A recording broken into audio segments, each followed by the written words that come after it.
আসসালামু আলাইকুম প্রিয় দর্শক, অন্য মঞ্চের আলাপ চাইতায় আপনাদের সকলকে আমন্ত্রণ জানাচ্ছি। এই নাসিরউদ্দিন পাটোয়ারি আসিফ মাহমুদ সজীব ভুইয়ার মন্ত্রীর বাড়ি থেকে, মানে হেয়ার রোডে পাশাপাশি থাকতেন আসিফ মাহমুদ সজীব ভুইয়া আর আসিফ নজরুল। এই নাসিরউদ্দিন পাটোয়ারি দেয়াল টপকে আসিফ নজরুলের বাড়ি গিয়ে আসিফ নজরুলের পালা ছাগল রাতের বেলা চুরি করে এনে জবাই করে আসিফ মাহমুদ সজীব ভুইয়ার বাড়িতে বসে খেয়ে ফেলেছিলেন বৈষম্য বিরোধী ছাত্র আন্দোলনের আরেক নেতা রিফাত রশিদের সঙ্গে মিলে। সে খবরও কয়েক মাস পরে সংবাদ মাধ্যমে বেরিয়ে এসেছিল, কিন্তু আসিফ নজরুল টু শব্দটি করতে পারেননি, কারণ যে ছাত্ররা তাকে মাথায় উঠিয়ে উপদেষ্টা বানালো, সে ছাত্ররা তাকে খুঁচিয়ে খুঁচিয়ে এভাবে অপমান করতে পারে, সেটা আসিফ নজরুল সম্ভবত এখনো মেনে নিতে চাই। অন্তর্বর্তীকালীন ইউনূস সরকারের পক্ষে যে সহজে ক্ষমতা ছাড়া সম্ভব নয়, এবং বিশেষভাবে এই সরকারের উপদেষ্টাদের একটা বিরাট অংশের পক্ষে কখনোই আর তাদের আগের জীবনে ফিরে যাওয়া সম্ভব নয়, সেই কথাটা মাথায় রেখে বারবার আমি এই সন্দেহ প্রকাশ করি যে সত্যিই কি 12ই ফেব্রুয়ারি নির্বাচন হবে, এই সরকার সত্যি একটা নির্বাচন দিয়ে ক্ষমতা ছেড়ে চলে যাবে, নাকি যে সরকার আসবে তাকে ডক্টর ইউনূসকে যেমন রাষ্ট্রপতি করতে হবে, আসিফ নজরুল সহ উপদেষ্টাদের একটা বিরাট অংশকে নানা পদে রেখে দিতে হবে শুধুমাত্র তাদের নিরাপত্তাটুকু নিশ্চিত করার জন্য। এই যে সন্দেহটা আপনার আমার মনে, সেটা যে কত সত্যি সেটা আরেক দফা আসিফ নজরুল স্যার প্রমাণ করেছেন গাইবান্ধায় গিয়ে।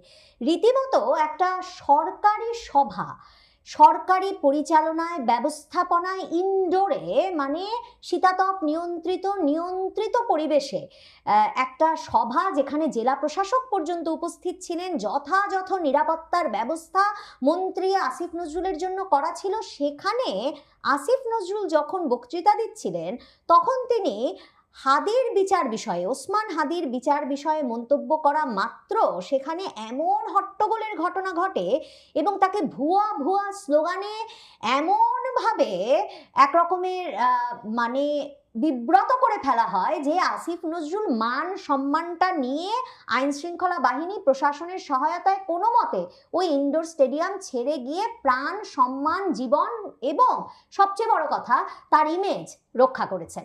এখন আসিফ নজরুল যেই ইমেজটা সবসময় তুলে ধরতে চান যে তিনি তরুণদের মধ্যে জনপ্রিয়, তিনি নাগরিকদের মধ্যে জনপ্রিয়, তিনি একজন জনপ্রিয় টেলিভিশন ব্যক্তিত্ব, তাকে সকলে চেনে মান্যগণ্য করে, যেই যোগ্যতার বলে তিনি 5ই আগস্টের আগেই সেনাপ্রধানের সঙ্গে ছাত্ররা শেখ হাসিনাকে ফেলে দিলে কিভাবে তিনি সরকার গঠন করবেন আর তিনি প্রধান উপদেষ্টা হবেন নাকি ডক্টর ইউনূস হবে, এসব নিয়ে যে একরকমের দর কষাকষি করতে পারছিলেন, তার সেই ইমেজ আসলে একেবারে ধূলিসাৎ হয়ে গেছে।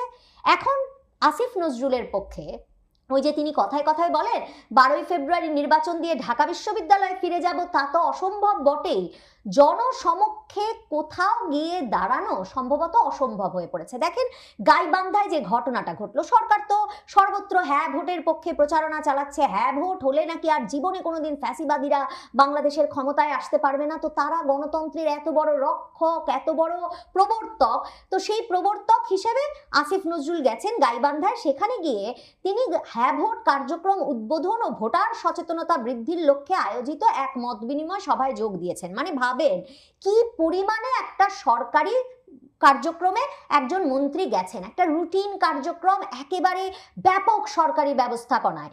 সেইখানে প্রধান অতিথির বক্তব্য চলাকালে ভুয়া ভুয়া স্লোগান দিতে শুরু করেন বৈষম্য বিরোধী ছাত্র আন্দোলনের নেতারা।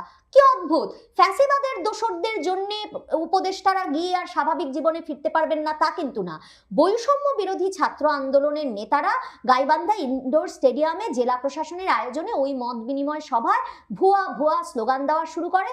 সভায় প্রধান অতিথির বক্তব্য দিচ্ছিলেন আসিফ নজরুল। সেখানে বক্তব্যের এক পর্যায়ে তিনি শহীদ হাদির হত্যাকারীদের বিচার প্রসঙ্গে বলেন যে হাদি হত্যার বিচারের দাবিতে যে কণ্ঠ উচ্চারিত হয়েছে তা জাগ্রত রাখতে হবে, কারণ আসিফ নজরুল স্যার তো হাদির মানে মৃত্যুর পর যে এক ভারতীয় আধিপত্যবাদ বিরোধী বিরাট আন্দোলন বাংলাদেশে দানা বেঁধে উঠলো, যার জেরে প্রথম আলো, ডেইলি স্টার, ছায়ানট ভাঙা হলো, যেই আন্দোলনের নেতৃত্ব দিতে আমার দেশ সম্পাদক মাহমুদুর রহমান এগিয়ে এলেন, যে আন্দোলনের ফলশ্রুতিতে হাসনাত আবদুল্লাহ বললেন যে তারা সেভেন সিস্টারকে ভারতের মূল ভূখণ্ড থেকে একদম আলাদা করে ফেলবেন। তো সেই আন্দোলনের পর আসিফ নজরুল স্যারও তো ভীষণভাবে ভারতীয় আধিপত্যবাদ বিরোধী যে তার পার্সোনাটা, সেটাকে একরকমের চাঙা করতে উদ্গ্রীব হয়ে উঠেছেন, এবং এমনই উদ্গ্রীব হয়ে উঠেছেন যে মানে এখন ক্রীড়া উপদেষ্টা হিসাবে ফেসবুকে এক বেফাস মানে স্ট্যাটাস দিয়ে ফেলে যে গোলামির দিন শেষ, বাংলাদেশ ক্রিকেট দল কিছুতেই ভারতে বিশ্বকাপ খেলবে না। এ ঘোষণা কোনো ক্রিকেট বোর্ডের সঙ্গে আলাপ আলোচনা না করে, ক্রিকেট বিশেষজ্ঞ ক্রিকেটার কারোর সাথে আলাপ না করে, যে এরকম পরিস্থিতিতে আসলে আর বিশ্বকাপ খেলা যায় কিনা, এরকম কোনো কিছু না জেনে তিনি একাই এরকম একটা স্ট্যাটাস দিয়ে দিলেন গোলামির দিন শেষ লিখে। কাজে তিনি ভেবেছেন এখন তার মানে ব্যক্তিত্ব এমন এক সুউচ্চ পর্যায়ে পৌঁছেছে, বাংলাদেশ টিমকে ক্রিকেটেও ভারতে খেলতে যেতে না দিয়ে যে মানে তরুণেরা তাকে একরকমের হিরো তারকা মনে করবে, ঠিক যেমন তারকা তারা তাকে মনে করতো যখন তিনি 26 লাখ ভারতীয় বাংলাদেশে চাকরি করেন। এসব আজগুবি তত্ত্ব তরুণদের সামনে উপস্থিত করে তরুণদের খেপিয়ে তুলেছিলেন। আর 2024-এর জুলাই আগস্ট আন্দোলনে রাজপথে তরুণদের সম্মান ভালোবাসা পেয়ে সেনাপ্রধানের মনোযোগ আকর্ষণ করতে সক্ষম হয়েছিলেন। কাজেই আসিফ নজরুল এখন গিয়ে গাইবান্ধায় মাত্র বক্তৃতায় বলা শুরু করেছেন যে হাদি হত্যার বিচারের দাবিতে যে কণ্ঠ উচ্চারিত হয়েছে তা জাগ্রত রাখতে হবে। আপনারা তো জানেন যে যেই চার্জশিট দিয়েছে পুলিশ, সেটাকে প্রত্যাখ্যান করেছে হাদির রাজনৈতিক সহকর্মীরা, ইনকিলাব মঞ্চ থেকে তারা পুনঃ তদন্তের দাবি করেছে। এখন আসিফ নজরুল বলছেন ত্রুটিপূর্ণ চার্জশিটের বিষয়ে আদালত তার কাজ করছেন, আমরা মন্ত্রণালয় দ্রুত বিচার কাজ নিশ্চিত করতে প্রয়োজনীয় পদক্ষেপ নিচ্ছি। এখন পর্যন্ত একজনও গ্রেফতার হয় নাই, মানে যারা যে গুলি করেছে বা যে মোটরসাইকেল চালিয়েছে, মানে দুজন মূল অভিযুক্তের কেউ কিন্তু গ্রেফতার হয় না, কিন্তু উনারা নাকি দ্রুত এটা নিষ্পন্ন করতে কাজ করছেন। এটা বলা মাত্র বৈষম্য বিরোধী ছাত্র আন্দোলনের নেতারা প্রশ্ন তোলেন এই বিচার কাজ নিয়ে, এবং তখন আসিফ নজরুল বলেন, তিনি তো ভাবেন তিনি সবাইকে বুঝ দিয়ে দিতে পারবেন, তিনি তখন বলেন চার্জশিট যদি গৃহীত না হয় তাহলে আপনার কথার পেছনে যুক্তি থাকতে হবে, আর আমাদের মেয়াদ শেষ হলে বিচার হবে না, এমন আত্মবিশ্বাসহীনতা কেন? মানে উনি উল্টা বোঝাচ্ছেন যে আমাদের মেয়াদ শেষ হলেও বিচার হবে, আপনারা শুধু কণ্ঠ চালু রাখুন। বৈষম্য বিরোধী ছাত্র আন্দোলনের কর্মীরা এরপর দাঁড়িয়ে we want justice, we want justice, আমার ভাই কবরে, খুনি কেন বাইরে, আইন উপদেষ্টা কি করেন, আসিফ নজরুল কি করেন, ভুয়া ভুয়া ভুয়া স্লোগান দিয়ে আসিফ নজরুলকে মিলনায়তন থেকে বাইরে পাঠিয়ে তবে তাদের স্লোগান বন্ধ করেন। শুনে আসি কি অবস্থায় পড়েছিলেন আসিফ নজরুল।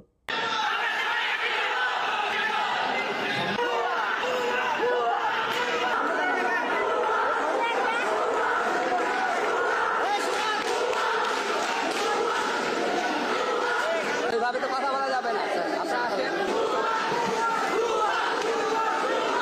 এখন বৈষম্য বিরোধী ছাত্র আন্দোলনের নেতাদের অভিযোগ যে ক্ষমতায় আসার আগে আসিফ নজরুল বলেছিলেন রাষ্ট্র ক্ষমতায় গেলে জান প্রাণ দিয়ে ন্যায় বিচারের জন্য কাজ করব, কিন্তু দায়িত্ব পাওয়ার পর সাগর রুনি হত্যা, সাম্য, হাদি হত্যা সহ বহু মামলার বিচার এখনো ঝুলে আছে। আমরা তাই প্রশ্ন করেছি আপনি কি করেছেন, কিন্তু তিনি কোনো স্পষ্ট উত্তর দিতে পারেননি। তিনি একজন অযোগ্য উপদেষ্টা এবং বৈষম্য বিরোধী ছাত্র আন্দোলনের কর্মী বলা হচ্ছে, কিন্তু তারপরে দেখা গেল মিলনায়তনের বাইরে লোকজন জড়ো হয়ে আসিফ নজরুল পালাইছে, আসিফ নজরুল পালাইছে এই কথা বলে রীতিমতো এক রকমের ক্ষোভ আর আনন্দের মিশ্রণে এক উৎসব শুরু করেছেন।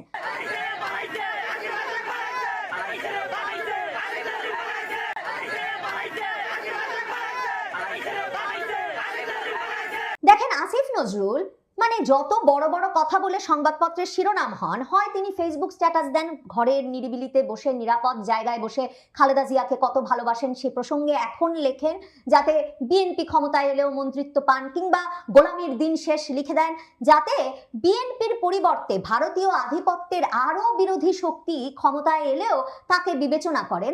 এসব কারণে তিনি ফেসবুকে অনেক সক্রিয়ভাবে লেখেন। তিনি খুবই অল্প মানে জনগণের উপস্থিতিতে, জনগণ নয় মানে অল্প সুধীজনের উপস্থিতিতে বিভিন্ন সেমিনারে এমন সব মানে বাইট ছাড়েন সাংবাদিকদের জন্য যে সেটাও শিরোনাম হয়। যেমন কদিন আগে বলেছেন সবাই শুধু আমাকে নিয়ে স্টোরি করে, কারণ হচ্ছে গিয়ে আমাকে নিয়ে কথা বললেই অনেক বেশি ভিউ হয়, মনিটাইজ হয়, মানে তিনি খুব অভিমানী। তিনি বলেছেন তিনি সবচেয়ে বেশি সাইবার বুলিং এর শিকার হন। কিন্তু আসিফ নজরুল যে কোনোভাবেই কোথাও দাঁড়াতে পারবেন না তার প্রমাণ তিনি শুধু সাইবার বুলিং হন তার নয়, তাকে ব্যক্তি হিসেবে এক রকমের ভুয়া মনে করার প্রবণতা আমরা দেখতে পাই সেই জুলাই মাসেও, যখন মাইলস্টোন স্কুলে সেই ভয়াবহ বিমান দুর্ঘটনা ঘটে। মানে একটা বিমান ভূপাতিত হয় ছেলেমেয়েদের স্কুলটার ওপরে এবং অসংখ্য শিশু সেখানে নিহত হন।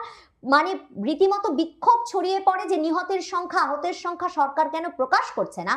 আসিফ নজরুল তখন ভাবেন তিনি সকলের প্রিয় মুখ, পরিচিত মুখ, জনপ্রিয় উপদেষ্টা, তিনি ওরকম একটা শোক আর ক্ষোভের মধ্যে শিক্ষা উপদেষ্টা আর প্রেস সচিবকে নিয়ে মাইলস্টোন স্কুলে গিয়েছিলেন ক্ষোভ প্রশমন করতে। এবং আসিফ নজরুল ওখানে গিয়ে আমি একজন অভিভাবক হিসেবে এসেছি, আপনাদের শোকই আমার শোক, এসব কথা বলে বুঝ দেওয়ার চেষ্টা করলে তখন আসিফ নজরুলের বক্তব্য শেষ হওয়ার পরপরই শিক্ষার্থীরা বিক্ষোভ শুরু করেন এবং শিক্ষার্থীরা সভাকক্ষ লক্ষ্য করে, মানে আইন উপদেষ্টা, শিক্ষা উপদেষ্টা, প্রেস সচিব মিলে তখন গিয়ে যে সভাকক্ষে গিয়ে লুকান, অবরুদ্ধ হন। এরপরে 9 ঘন্টা রীতিমতো সেনাবাহিনী, পুলিশ ফোর্স পাঠান, মানে বাহিনীর পর বাহিনী পাঠিয়ে ফোর্সের পর ফোর্স রিইনফোর্স করে তাদেরকে 9 ঘন্টা পরে উদ্ধার করতে হয়েছিল। ওই সভাকক্ষে গিয়ে লুকালেও আসিফ নজরুল তখন কিন্তু শিক্ষার্থীরা সভাকক্ষ লক্ষ্য করে পানির বোতল, ইট, পাথর এসব ছুঁড়ে মারতে থাকেন এবং এরপর আন্দোলনকারী শিক্ষার্থীদের একটা অংশ ঘন্টার পর ঘন্টা ধরে স্কুল মাঠে বিক্ষোভ প্রদর্শন করেছেন, স্লোগান দিয়েছিলেন এই আসিফ নজরুলের বিরুদ্ধে। তো এই আসিফ নজরুলের পক্ষে সত্যিই কি ঢাকা বিশ্ববিদ্যালয়ে শিক্ষকতা করতে চলে যাওয়া সম্ভব? দেখেন, ঢাকা বিশ্ববিদ্যালয়ে আসিফ নজরুলের একই আইন বিভাগের শিক্ষক, তিনি আইন উপদেষ্টা, আইন বিভাগের শিক্ষককে মবের শিকার করে তারা ঢাকা রিপোর্টার্স ইউনিটিতে ডক্টর কামাল হোসেন আর অ্যাডভোকেট জেদাই খান পান্নার আয়োজনে 71 মঞ্চের আয়োজনে মুক্তিযুদ্ধ নিয়ে আলোচনা করতে ঢাকা রিপোর্টার্স ইউনিটিতে গিয়েছিলেন। সেখানে মব দিয়ে তাদের অপমান করে তারপর পুলিশে ধরে নিয়ে মাসের পর মাস জেল খাটানো হয়েছে ভুয়া মামলায়, এবং ডক্টর আসিফ নজরুল টু শব্দটি উচ্চারণ করেননি। তাহলে আপনি মনে করেন এই আসিফ নজরুল সত্যি নীরবে আরামে গিয়ে ঢাকা বিশ্ববিদ্যালয়ে শিক্ষকতা করতে পারবেন? কারণ তাকে তো এই যে যারা ক্ষমতায় বসিয়েছে, এই নাসিরউদ্দিন পাটোয়ারি, মানে জাতীয় নাগরিক পার্টির নেতা, 24 জুলাই আগস্ট আন্দোলনের শীর্ষ নেতাদের একজন, তিনি সংবাদ মাধ্যমকে বলেছেন যে আসিফ নজরুল তখন প্রধান উপদেষ্টা হতে চেয়েছিলেন। এই নাসিরউদ্দিন পাটোয়ারি আসিফ মাহমুদ সজীব ভুইয়ার মন্ত্রীর বাড়ি থেকে, মানে হেয়ার রোডে পাশাপাশি থাকতেন আসিফ মাহমুদ সজীব ভুইয়া আর আসিফ নজরুল, এই নাসিরউদ্দিন পাটোয়ারি দেয়াল টপকে আসিফ নজরুলের বাড়ি গিয়ে আসিফ নজরুলের পালা ছাগল রাতের বেলা চুরি করে এনে জবাই করে আসিফ মাহমুদ সজীব ভুইয়ার বাড়িতে বসে খেয়ে ফেলেছিলেন বৈষম্য বিরোধী ছাত্র আন্দোলনের আরেক নেতা রিফাত রশিদের সঙ্গে মিলে। সে খবরও কয়েক মাস পরে সংবাদ মাধ্যমে বেরিয়ে এসেছিল, কিন্তু আসিফ নজরুল টু শব্দটি করতে পারেননি, কারণ যে ছাত্ররা তাকে মাথায় উঠিয়ে উপদেষ্টা বানালো, সে ছাত্ররা তাকে খুঁচিয়ে খুঁচিয়ে এভাবে অপমান করতে পারে, সেটা আসিফ নজরুল সম্ভবত এখনো মেনে নিতে চাই না। এই আসিফ নজরুল বিএনপির নির্দেশনায় কাজ করেন, সে কথা এমনকি আসিফ নজরুলের আরেক প্রিয় ছাত্র আক্তার হোসেন, ঢাকা বিশ্ববিদ্যালয়ের ছাত্র নেতা, জুলাই আগস্ট আন্দোলনের নেতা, এনসিপির বড় নেতা, তিনিও রীতিমতো বিবৃতি দিয়ে বলেছিলেন যে তিনি বিএনপির পক্ষে কাজ করেন। আর বিএনপি যারা কিনা একসময় তাদের সুখ সুবিধা ভোগ করেছেন আর পরে সরকারে গিয়ে পাল্টে গিয়ে বিএনপির সবচেয়ে বড় ক্ষতির কারণ হয়েছেন, তাদের একজন বলে চিহ্নিত করেন এই আসিফ নজরুলকে। কাজেই আসিফ নজরুলের মতো ভয়াবহ বিপদে উপদেষ্টাদের আরো অনেকে আছেন, কারণ যারা আর কখনোই তাদের পুরনো জীবনে ফিরে যেতে পারবেন না। আসিফ নজরুলদের ক্ষমতায় বসানো নাহিদ ইসলাম, এনসিপির নেতা, তিনি সে কারণেই কয়েক মাস আগে সংবাদ মাধ্যমে যেচে পড়ে গিয়ে এই সাক্ষাৎকার দিয়ে এসেছিলেন যে উপদেষ্টাদের প্রত্যেকেই সেফ এক্সিটের ব্যবস্থা করে রেখেছেন। আসিফ নজরুলও নিশ্চয়ই রেখেছেন। তিনি এবং তার মতো তার উপদেষ্টা পরিষদের অনেক সহকর্মী জানেন যে এই মন্ত্রিত্ব বা বিশেষ সহকারী পদ এগুলো যদি স্থায়ী না হয়, তাহলে নিশ্চিতভাবেই ভুয়া ভুয়া স্লোগানে কোথাও দাঁড়ানোর জায়গাই হয়।